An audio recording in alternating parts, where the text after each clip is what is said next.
Eventually, one of the challenges you're going to come up against on your keto carnivore journey is how to stay on track when you're on the road. These are 5 things that I do that really help reduce temptation and eliminate stress from my life. First, I try to make a plan. Now, honestly, I'm not really very good at that. I kind of just fly by the seat of my pants a lot. But I pay the price for that when I don't give a little bit of thought in advance to what I'm going to do. And I found it really helps me to make a plan, especially not just when it comes to what I'm going to eat, but planning for delays, because inevitably I have them. So I've begun to try to lay out what I'm going to do in advance, give a little bit of thought, and consider delays. Now, the one thing I don't worry about a lot, but many people might, will be breakfast. I don't normally eat anything in the morning, but if you do eat breakfast, it's a great idea to make that the evening before. What happens to me often, I get phone calls, I'm looking for my car keys, I forgot to get something. I'm always pressed for time. It's not really that uncommon, at least for me. So if you run into the same kind of issues, make your breakfast before. That way, no matter what's going on, you can at least grab that before you leave, and you're not tempted to stop and get something and end up eating something you're going to regret later on. As far as the rest of the food that I would take during the day, look, bacon is king of the road. You fry up a pound of bacon the day before, I stuff it down inside a Ziploc bag, and I have that food no matter what. A lot of times I'll also take some slices of cheese if you do dairy. It's a great idea. Sometimes hamburger patties also work great. I really focus on food that I can eat while I'm driving. Now, it's one other thing, might be a little different for you if you're going to be on a bus, train, or a plane, I suppose. It might be a little more of a challenge. Because I'm going to be in a car, I can take a cooler, an ice pack, and I can put everything that I need in there, and I just have it. I also take extra. Now, this is not something I used to do in the past, but again, I face delays a lot. A lot of times I'm expecting to be home at 4 or 5 o'clock. It doesn't work out that way. If you've only planned for lunch and that's all you take, temptation or eating something that's really not ideal. So take extra food with you.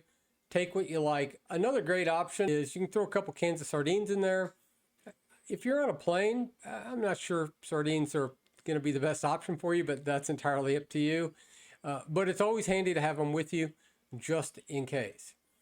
Water. You can buy bottled water anywhere now, and I do that, but I still like to take a couple bottles with me.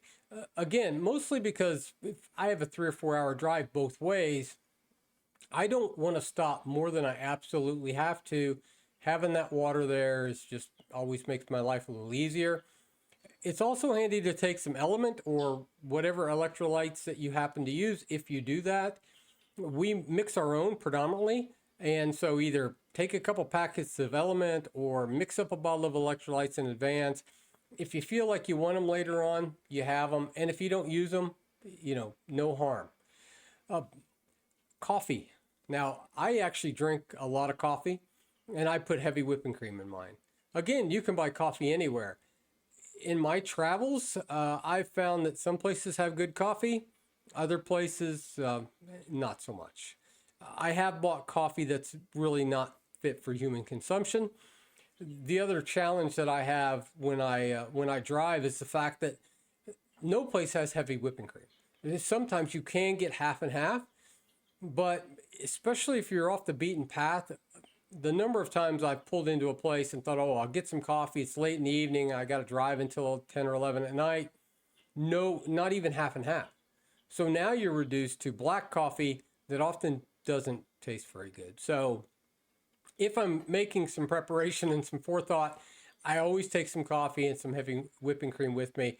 It just makes my life so much easier. Finally, I actually do some intermittent fasting when I drive. I find it actually a great time. I don't have to mess with food whatsoever. I can just skip lunch and then usually eat something in the evening. One word of caution in this regard, and again, from personal experience, I've had a number of trips where I expected to be home 3, 4, 5 o'clock in the evening, where I get home at 10:30 or 11 o'clock at night. And those are the times when I've really have kind of paid the price. I've really not gone dramatically off diet per se, but you're forced to eat a fast food restaurant and order beef patties, or you could stop somewhere, but I just don't like to take the time to do that. And ordering beef patties at fast food restaurants, I've just never had a lot of luck doing it. I know some people do, and they don't have an issue. What I found is my order is often wrong. I still have to pay full price almost everywhere I've ever went. So if you want 4 quarter pounder beef patties, you're really paying for 4 quarter pounders. So full price, and half the time they still have cheese melted on them or whatever. It works in a pinch, and it's certainly better than pizza and a donut. But I just it's not ideal. So if I have extra food with me, even if I'm expecting to not eat it all, if I happen to get hungry or my trip runs long, I've got it with me, and that's actually a great benefit. So if you do have to make some day trips or you're going to be on the road, a little bit of thought, a little bit of planning, it's really going to reduce the temptation and your stress level. Thanks for watching. We'll see you next time.